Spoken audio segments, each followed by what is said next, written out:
Stroke വന്നതിന് ശേഷം ആളുകളിൽ കാണുന്ന മാനസിക ബുദ്ധിമുട്ടുകൾ എന്തൊക്കെയാണ്?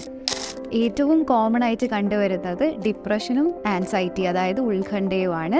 പഠനങ്ങൾ പറയുന്നത് 35% ആളുകൾ സ്ട്രോക്ക് കഴിഞ്ഞ വ്യക്തികളിൽ വിഷാദരോഗം കാണുന്നുണ്ടെന്നാണ്. 25% ആളുകളിൽ ആൻസൈറ്റി കാണപ്പെടുന്നുമുണ്ട്. അതുപോലെ തന്നെ ഇമോഷൻസ് പെട്ടെന്ന് കൺട്രോൾ ചെയ്യാൻ പറ്റാത്ത രീതിയിൽ, അതായത് പെട്ടെന്ന് സങ്കടം വരിക, കരച്ചിൽ വരിക, ഇത്തരത്തിലുള്ള ബുദ്ധിമുട്ടുകളും കാണാറുണ്ട്.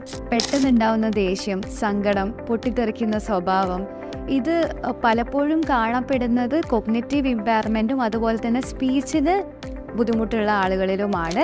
അതുപോലെ തന്നെ ഓർമ്മക്കുറവ്, ഡെലീരിയം, പിന്നെ സൈക്കോസിസും മാനിയും വളരെ റെയറായിട്ടാണ് കാണപ്പെടാറുള്ളത്.